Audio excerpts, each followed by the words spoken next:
शिव महापुराण अध्याय 4। ब्राह्मण बोले, नारी, सौभाग्य की बात है कि भगवान शिव की कृपा से शिव महापुराण की इस वैराग्य युक्त कथा को सुनकर तुम्हें समय पर सचेत हो गई हो। ब्राह्मण पत्नी कहती, तुम डरो मत। ब्राह्मण पत्नी से कहते हैं, तुम डरो मत, भगवान शिव की शरण में जाओ। भगवान शिव की कृपा से सारा पाप तत्काल ही नष्ट हो जाता है। मैं तुमसे भगवान शिव की कीर्ति कथा से युक्त उस परम वस्तु का वर्णन करूंगा जिससे तुम्हें सदा सुख देने वाली उत्तम गति की प्राप्ति होगी। शिव की उत्तम कथा सुनने से ही तुम्हारी बुद्धि पश्चाताप से युक्त एवं शुद्ध हो गई है एवं तुम्हारे मन में विषयों के प्रति वैराग्य हो गया है। कोई कुविचार नहीं आ रहा है। पश्चात ही पापियों के लिए सबसे बड़ा प्रायश्चित है। अगर आपने पश्चाताप कर लिया तो यही बड़ा आपका प्रायश्चित होता है। जो पश्चाताप करता है वही वास्तव में पापों का प्रायश्चित करता है।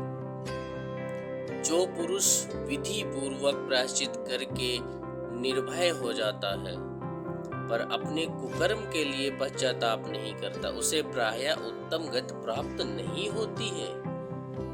परंतु जिसे अपने कुकृत्य पर हार्दिक पश्चाताप होता है, जिसे अपने गलत कर्मों पर ज्यादा पश्चाताप होता है, वह अवश्य उत्तम गति का भागी होता है।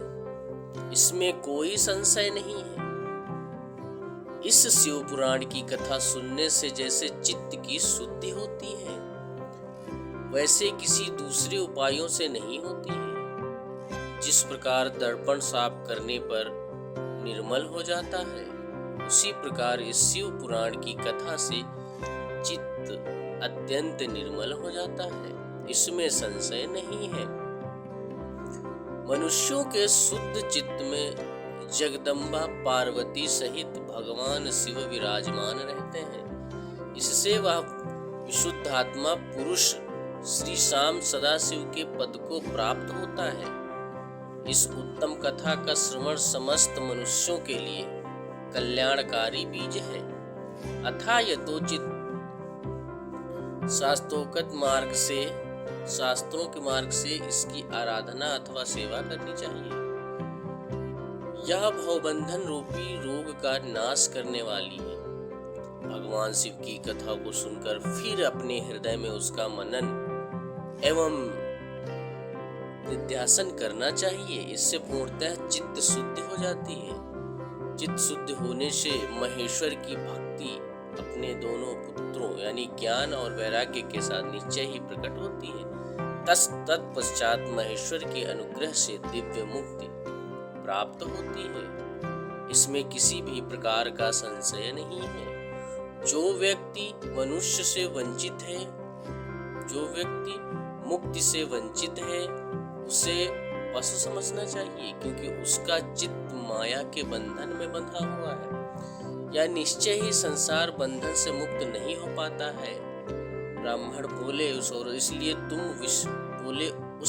से, इसलिए तुम विषयों से अपने मन को हटा लो और भक्ति भाव भगवान शंकर की इस पावन कथा को सुनो। परमात्मा शंकर की इस कथा को सुनने से हमारे चित्त की शुद्धि होगी और इससे तुम्हें मोक्ष की प्राप्ति हो जाएगी। जो निर्मल चित्त से भगवान शिव के चरणों बिंदु की चिंतन करता है, उसकी एक ही जन्म में मुक्ति हो जाती है। यह बात मैं तुमसे सत्य कहता हूँ। सूत जी कहते हैं, सौनक, इतना कहकर वो श्रेष्ठ शिव भक्त ब्राह्मण शांत हो गए। उनका हृदय करुणा से आर्द्र हो गया था। वे शुद्ध चित्त वाले महात्मा भगवान शिव के ध्यान में मग्न हो गए। तत्पश्चात उठकर वैराग्य युक्त उत्तम बुद्धिशाली स्त्री, जो अपने पापों के कारण आतंकित थी, उस महान शिव भक्त ब्राह्मण के समक्ष हाथ जोड़कर गदगद वाणी में बोली, प्रसन्न होकर बोली। वो चंचला कहती है, हे ब्राह्मण, शिव भक्तों में श्रेष्ठ स्वामी आप धन्य हैं। आप परमार्थदर्शी हैं जो हमें ये रास्ता दिखाए। आप सदा परोपकार में लगे रहते हैं, अतः श्रेष्ठ साधु पुरुषों में प्रशंसनीय है। हे साधु, मैं नरक के समुद्र में गिरती जा रही हूँ, आप मेरा उद्धार कीजिए।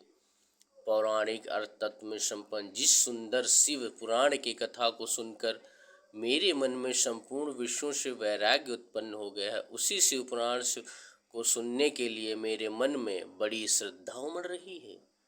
सूत जी कहते हैं,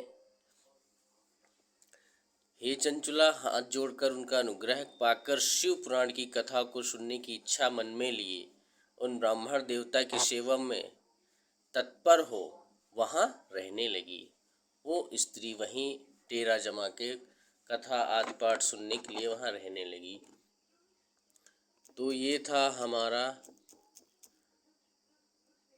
चौथा अध्याय। 5वां अध्याय जल्द ही आने वाला है। ऐसा ही प्यार सपोर्ट बनाए रखिए। धन्यवाद।